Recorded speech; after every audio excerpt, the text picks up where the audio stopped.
The soldier never heard the shot. One moment he was moving through the bocage, pushing forward through the dense hedgerow country of Normandy, his carabiner 98K clutched in both hands. The next, the man beside him was down. Then another. The fire came fast, impossibly fast, not the measured crack-pause crack of bolt-action rifles, but a continuous hammering that didn't stop to breathe, didn't stop to cycle, didn't stop at all. In the after-action report filed days later, a German officer would describe it in plain, professional language. The Americans were putting out fire at a rate that defied what a rifleman was supposed to be capable of. It was as if every man across from them had a machine gun. He was not entirely wrong. If you're new here and you love the real stories of the men who fought the Second World War, the weapons they carried, the decisions that changed history, please subscribe. This channel is dedicated to telling those stories the way they deserve to be told, with honesty, with precision, and with the respect every one of those men earned. What we're going to examine today is one of the most consequential technological advantages of the entire Second World War, one that didn't explode, didn't fly, and didn't cost $1 billion to develop. It was a rifle. 8 pounds, 9.5 ounces, 8 rounds in the magazine.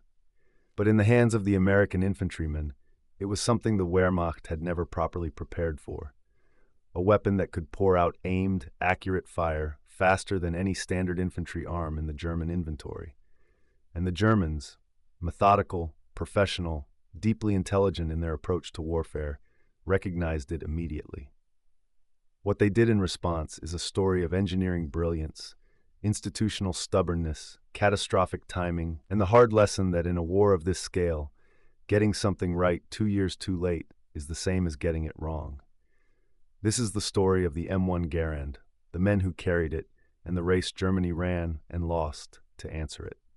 To understand why the M1 Garand hit Germany like a thunderclap, you have to understand what infantry combat looked like in the years before it. The bolt-action rifle had ruled the battlefield for nearly a century.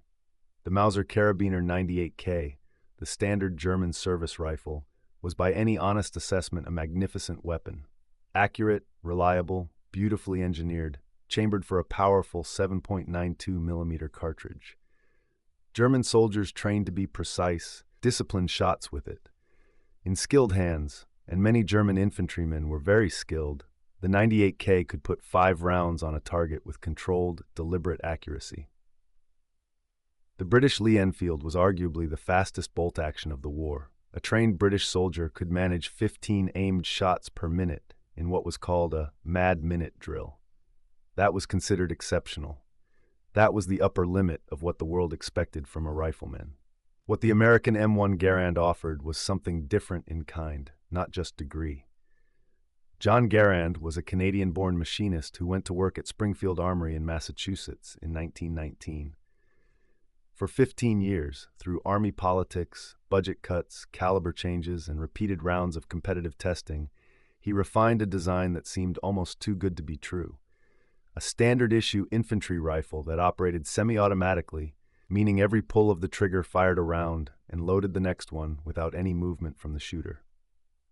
No bolt to work. No interruption in the firing position. No moment when the shooter had to take his eye off the target and muscle through a mechanical cycle. The M1 was adopted as the official U.S. service rifle in 1936. It fired the full-power 30-06 Springfield cartridge, the same round the Army had used for decades, hitting hard at ranges up to 500 yards.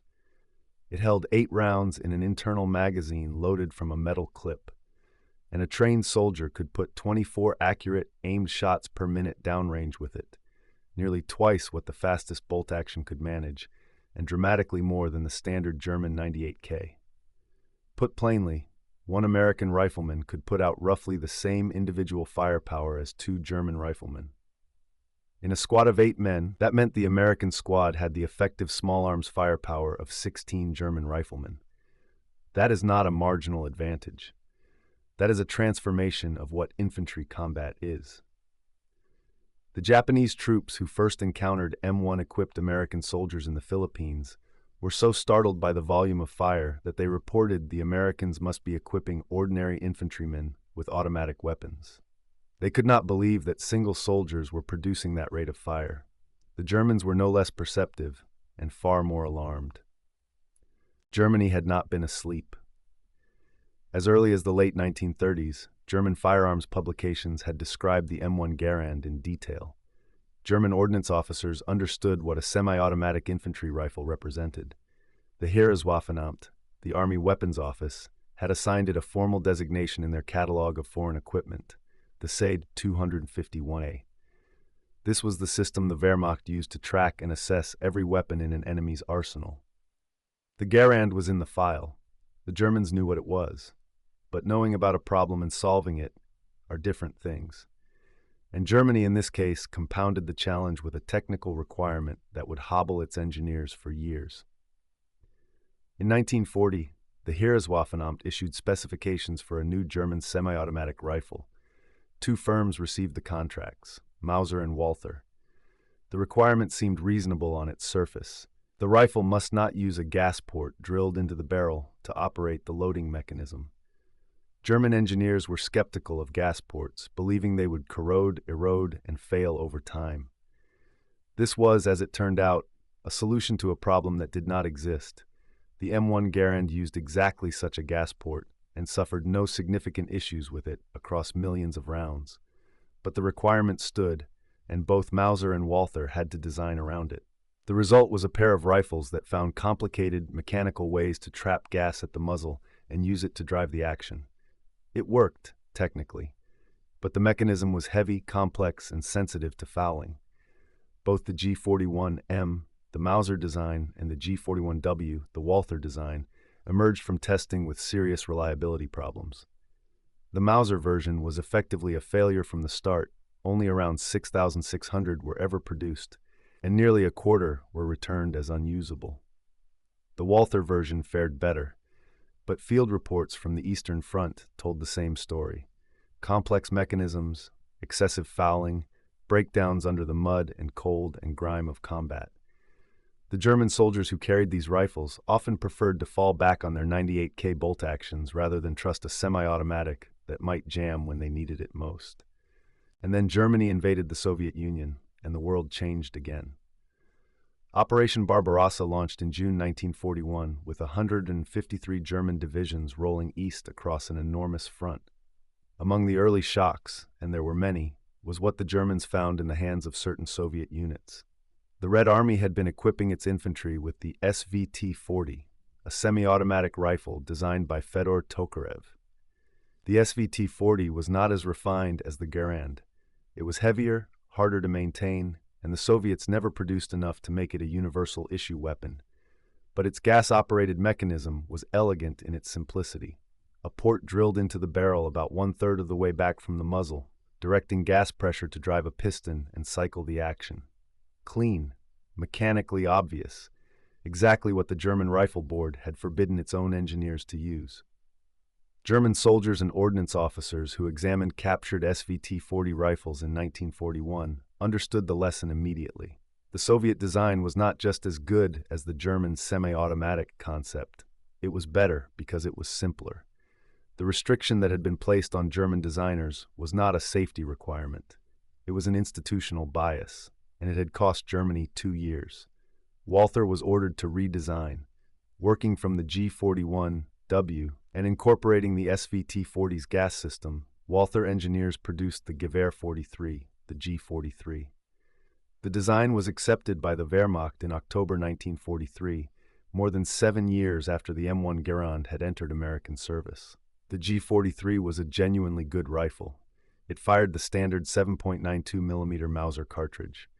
It carried 10 rounds in a detachable box magazine, actually 2 more than the Garand's 8. It had a mounting rail for optics, making it a natural fit for designated marksmen and snipers. German troops who received it praised its accuracy and appreciated the faster follow-up shots it allowed compared to the bolt action they were leaving behind. By any fair assessment, the G43 was a competent, capable semi-automatic rifle. But it was 1943, and the arithmetic of the war would not forgive that. Let us pause here and make the comparison clear, because it matters enormously. By October 1943, When the first G43s entered Wehrmacht service, Springfield Armory and Winchester had already been producing M1 Garands for years. American industry had streamlined the manufacturing process, worked out the tooling, refined the supply chain, and was turning out hundreds of thousands of rifles annually. By the time Germany surrendered in May 1945, American manufacturers had produced approximately 5.4 million M1 Garands, 5,400,000. Every American infantryman carried one. Germany produced approximately 400,000 G43s in total. That's every G43 that was ever made. For context, German infantry doctrine called for each company to receive 19 G43s, 19 for a unit of around 150 men. Even that modest goal was never consistently achieved, as the war ground on and production priorities shifted, and the bombing campaign tore apart the German industrial base. In many units, the G43 was available in small numbers to selected marksmen, while the majority of the rifle squad still relied on the 98K bolt action they had carried since the beginning of the war. For every 50 German infantrymen with a carabiner 98K, there was perhaps one with a G43. For every American infantryman, there was a Garand. This is what the German officers in Normandy were reporting. This is what the after-action assessments were documenting. The Americans were not individually superhuman. They were not all crack shots or supremely trained specialists. They were young men from farms and cities, trained to fight in a war they had not started, and they were equipped with a rifle that multiplied their individual firepower in a way the Wehrmacht simply could not match at the squad level. There is a moment, documented by several historians, that captures this disparity with unusual sharpness. American infantry tactics in Normandy and across Western Europe were built around the concept of fire and maneuver. One element of a squad pins the enemy with firepower, while another element advances. Then they alternate. The system depends critically on having enough firepower from individual riflemen to genuinely suppress an enemy position. With the Garand, it worked. American squads could generate sufficient rifle fire to actually drive German soldiers behind cover, enabling the advance to continue. German infantry doctrine, by contrast, was built around the machine gun. The MG42 was the centerpiece of the German squad, capable of an astonishing rate of fire, often more than 1,000 rounds per minute. German riflemen with their 98K bolt actions were essentially ammunition carriers and perimeter security for the machine gun.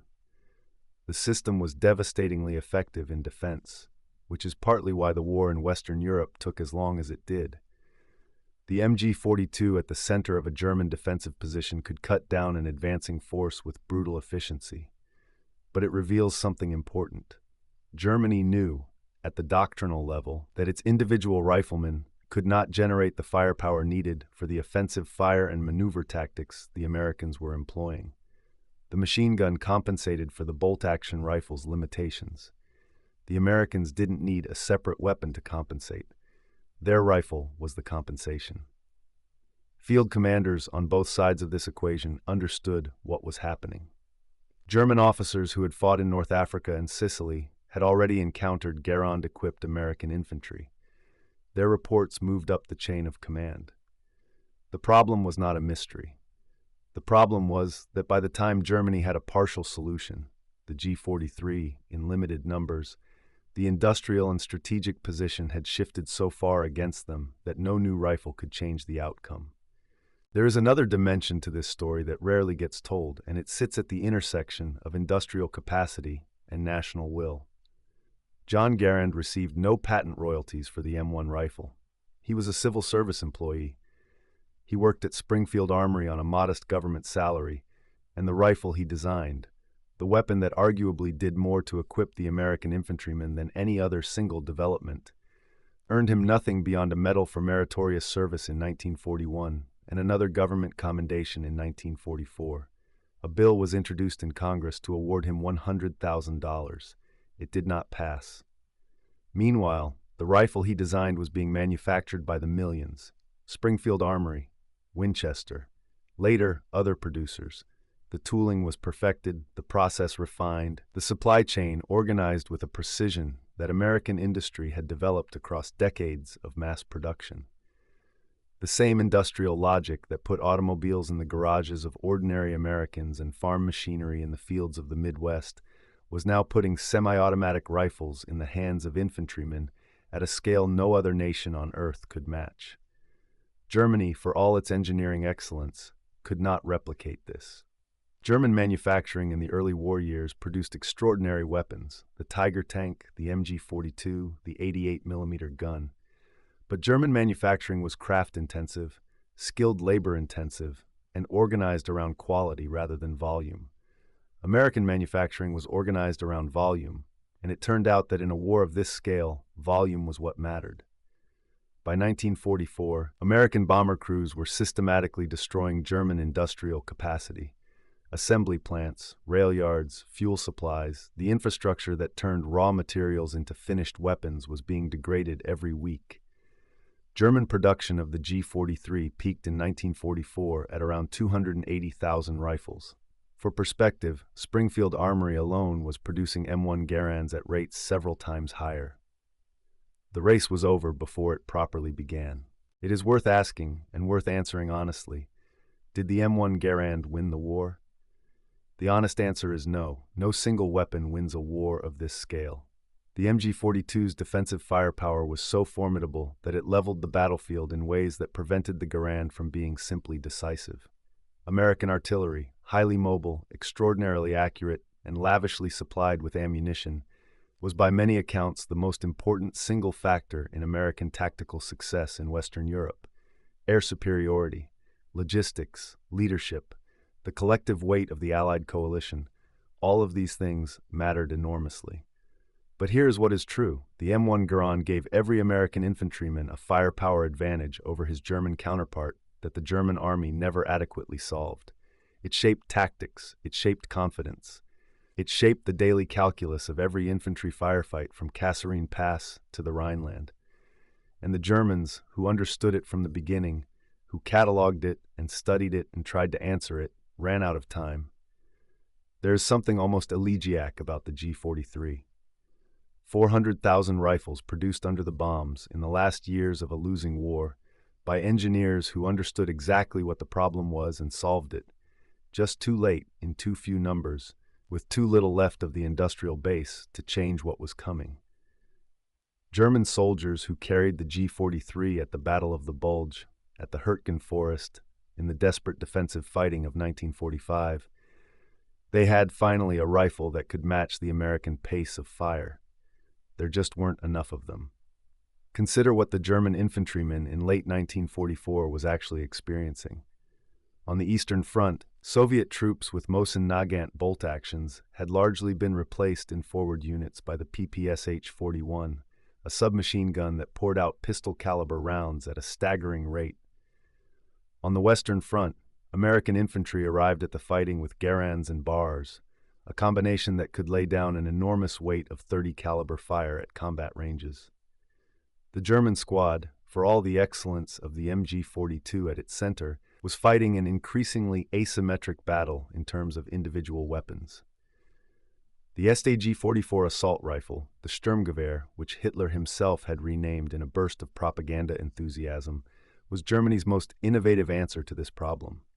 Firing an intermediate cartridge that split the difference between a pistol round and a full rifle cartridge, the StG-44 offered automatic fire in a weapon one man could carry and control. It was in many ways a glimpse of the future, the direct ancestor of weapons like the AK-47. But it came in even smaller numbers than the G43, and it arrived alongside the G43 in a German army that had neither the production capacity nor the logistical infrastructure to absorb two major new weapons systems simultaneously. German soldiers in the last year of the war were often still carrying rifles that had been designed and issued before the First World War. The industrial gap between Germany and its enemies had become unbridgeable. John Garand retired from Springfield Armory in 1953 after 34 years of service.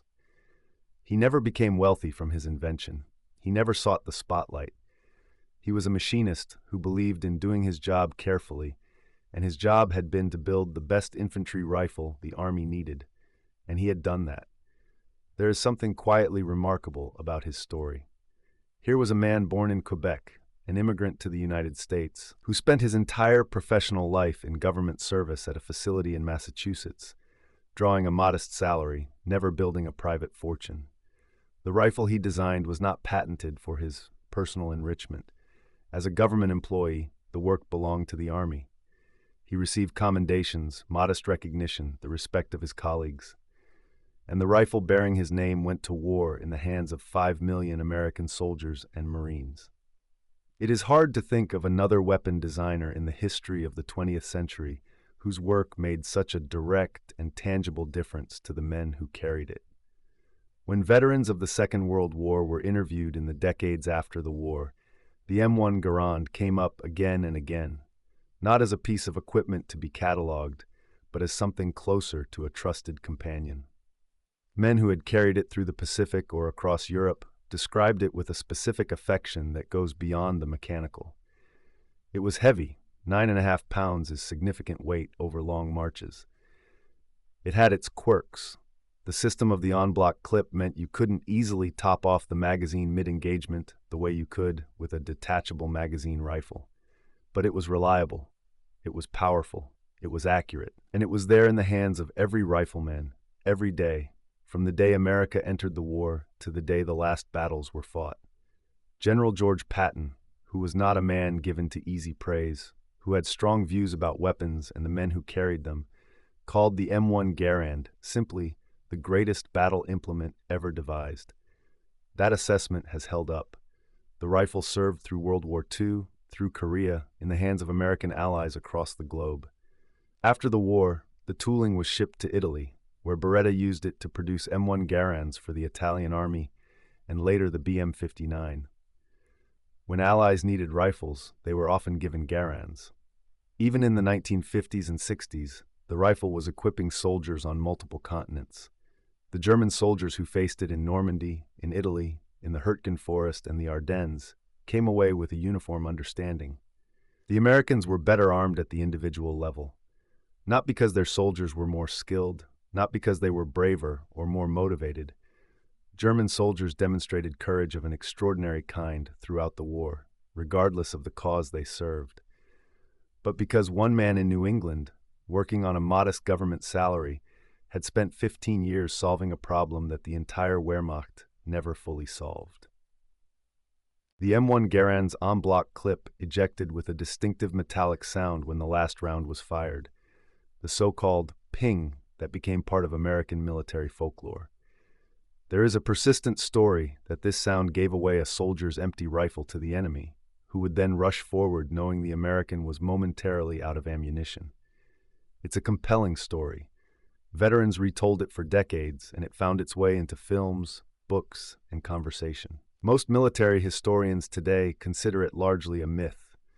The din of a firefight makes such a specific sound almost impossible to detect from any meaningful distance. German soldiers interviewed after the war typically said the sound was inaudible during engagements and tactically irrelevant even when it could be heard. The Aberdeen Proving Ground conducted experiments with plastic clips to muffle the sound. No improved clips were ever adopted, which suggests the Army's own assessment matched the historical verdict. What the ping actually became, in practice, was something different, a signal to the soldier himself, a reminder, rising above the noise of combat, that it was time to reload. Soldiers who carried the Garand for years reported that they found it useful. Not a flaw to be corrected, a feature to be understood. That may be the most fitting note to end on. The M1 Garand was a rifle that worked. Not because it was perfect, but because the men who carried it learned every detail of it, trusted it, and used it with skill and courage in conditions that tested both the weapon and themselves. The Germans saw the firepower advantage clearly. They cataloged it, studied it, tried to replicate it. They produced a good rifle, too late, in numbers that couldn't shift the balance. And on the fields of Western Europe, from Normandy to the Rhineland, the sound that preceded German rifle fire was the familiar crack and cycle of a bolt action. The sound that preceded American rifle fire was something faster and more continuous. The sound of history moving at a pace that the Third Reich's Ordnance Corps, for all its brilliance, could not keep up with. If this story connected with you, If you believe these men and these weapons deserve to be remembered accurately, please subscribe to this channel and share it with someone who would appreciate it. Every view, every subscriber, every comment telling us you're watching, that keeps this work going. We'll see you in the next one.